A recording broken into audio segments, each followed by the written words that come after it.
It helps, doesn't it? Yeah. MadDogsGameheads.com. I'm here with the senior producer here. He's going to tell us a little bit about StarHawk now, okay? Hey, guys. I'm happy to show you StarHawk. What you've got here is, I'm just going to run you through what we've got going on. If you're familiar with the gameplay of Warhawk, it's going to be right up your alley. However, it is 4 years later since we released that, so I hope we've done a little bit more since then. What you're going to see here is the deploy screen. So he can land anywhere in this green area. So just go ahead and deploy in. In the drop pod, you can move around. You can run in and try to land on people.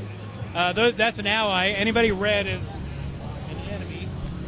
So he's landed in his own base. So just go ahead and play and do your thing.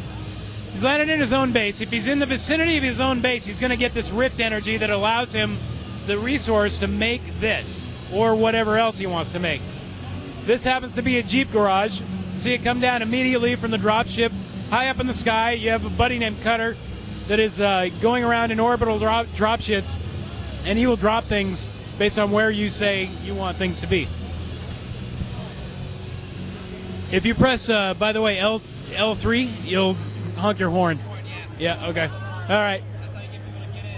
So we're playing Capture the Flag in this context. So he's going to go over there. We've got Ike there, who's already there, and he's going to try to run those guys over. I'm not much of a play-by-play guy. I'll just tell you how things work. So the best bet is to get out, press square, and then run up that ladder, grab that flag, and then jump back into the buggy. He's getting shot at. Now you can see this particular base, they haven't built up anything. So one of the great things about StarHawk is not only he stole your car. One of the great things about, you're getting run over. One of the great things about StarHawk is the ability for players to really dynamically change the base around them, the topography around them, so every time you play it's a little bit different. We give you a bunch of toys. We keep that same frantic action of Warhawk, but we wanted to give it a much deeper kind of tactical sort of angle to it. But we didn't want to slow down the action, so we created this thing called Build and Battle, which basically is just build what you want, where you want, when you can. And ouch. What's that? I'm sorry. I said the buildings drop out just like the pods, so you can use those to kill people also. Right? Yes, you can. You can drop the buildings on, just like Wicked Witch of the West, right? So. Oh, yeah, so.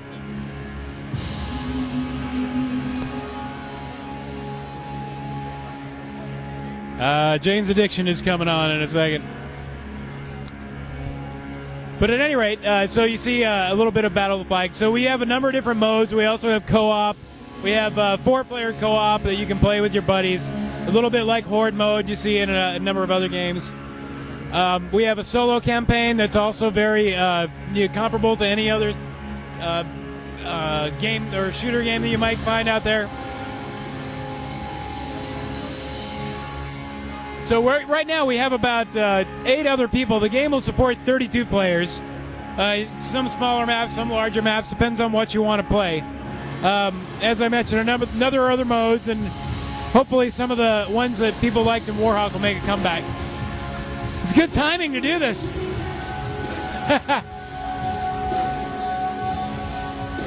Oh, that's cool. So you've got a number of different vehicles. Here we've got the buggies that we're showing. Nobody's gotten into a mech yet, or our Hawks. You can use those to fly around. The way you make resources, as I mentioned, is hanging around your base, but you also get it by killing people. Over the shoulder, well, there you go. There's one of the Hawks.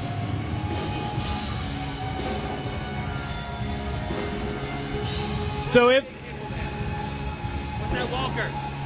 That is the Hawk. If he would press circle, when he presses circle, you see him fly up into the air, and he can pull an awful lot of Warhawk type moves. The recipe for Warhawk is very much ingrained into this. But like I said, Warhawk is 4 years old, so we've really been trying to do an enormous amount to make sure that we can retain the simple fun of Warhawk, but also take it to the next level. Party systems, we actually have a party system and quick match, as well as we'll retain servers as well to allow people to pick what they want. Tournaments.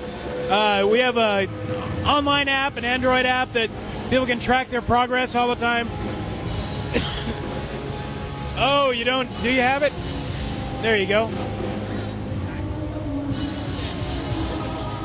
So we did that to make sure that people didn't have to always make buildings. They could go up and spend a little extra energy. There you go.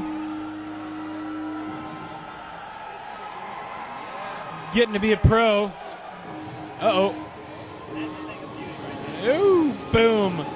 And now you can go in and destroy their bases. You know what? Like, you know, people always ask us, it has RTS elements to it. You know, we're inspired. We're always going to be a shooter. But just like going in, one of my best strategies is to destroy his stuff. It's to destroy all his toys. How many different flying vehicles are there? There's the one mech right now. And then we've got a number of other vehicles we haven't announced yet. So there we go. So the nice thing is, so you can go over here to this and grab a Jeep. Do you have any money? Could have grabbed a Jeep on that one. Ah, yeah.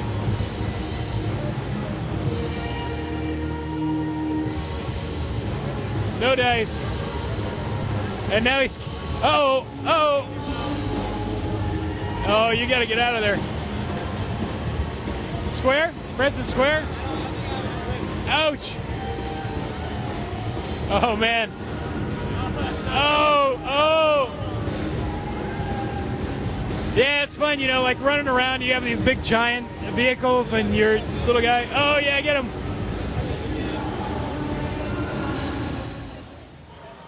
There we go.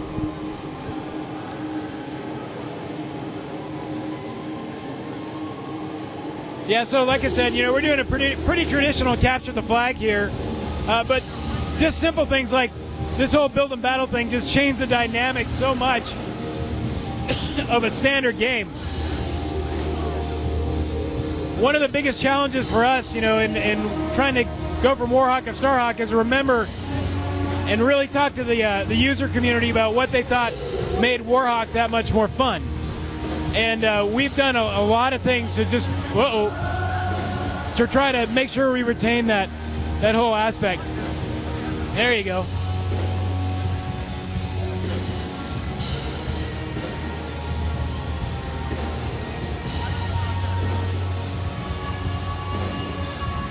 Whoa, nice. There we go. Oh. You're getting too fancy with the... That was close.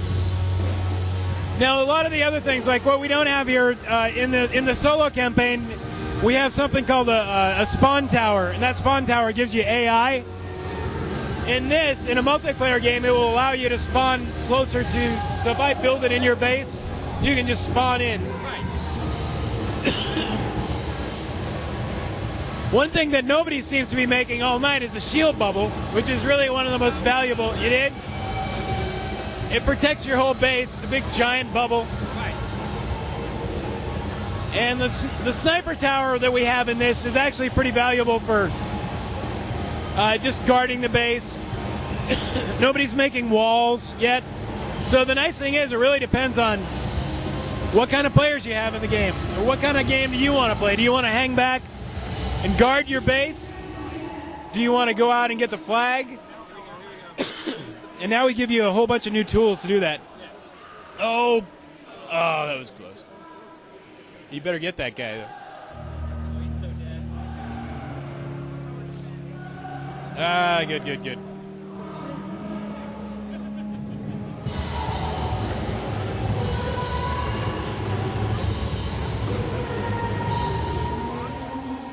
There we go. So one of the best strategies is just to get one of the buggies, honk, get some friends. You've got shotgun guy, you've got the guy that could sit on the turret. You all roll into a base, get a couple of those buggies together, and then you're going to get the flag probably. But it takes some coordination. This is a sniper tower.